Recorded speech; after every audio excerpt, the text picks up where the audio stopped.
కర్నూలు నగరంలోని ప్రభుత్వ క్వార్టర్స్ విషయంలో మంత్రి డీజీ భరత్ పై వస్తున్న ఆరోపణలను కర్నూలు ఎంపీ బస్తిపాటి నాగరాజు ఖండించారు. క్వార్టర్స్ లో ఉన్న వారిని మంత్రి బలవంతంగా ఖాళీ చేస్తున్నట్లు, కబ్జా చేసేందుకు ప్రయత్నిస్తున్నారంటూ కొంతమంది దుష్ప్రచారాలు చేస్తున్నారన్నారు.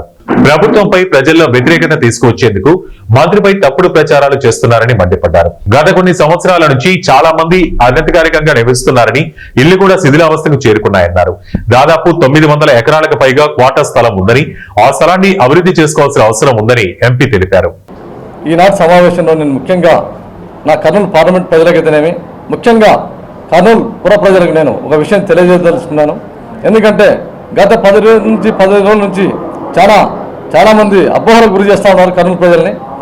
కర్నూలులోని సి క్యాంప్ సెంటర్లో ఉన్నటువంటి A camp, B camp, C camp, దీనిలో ఉన్నటువంటి ఈ స్థలాలు కబ్జా గురవుతాయని చెప్పేసి డీజీ భరత్ గారి మీద, మినిస్టర్ గారి మీద అభాండాలు వేస్తూ ఉన్నారు. అది చాలా తప్పది, చాలా పొరపాటు.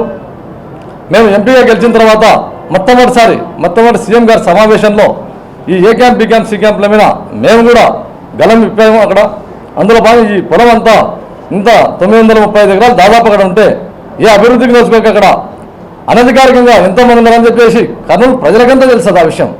ఎప్పటి నుంచి అక్కడ ఎవరో తిష్ట వేసి అనధికారికంగా ఆ ప్లాట్లను గడుపుతూ ఉన్నారు. అవి పడిపోవడానికి కూడా శిథిలావస్థ కూడా చాలా చేరాయి. ఇప్పుడు మనం రాజధాని పెట్టినటువంటి టైంలో కట్టినటువంటి బిల్డింగ్స్ అవి శిథిలావస్థకు చేరాయి. కాబట్టి అక్కడ ఆ ప్రాంతం వాళ్ళు బీ క్యాంప్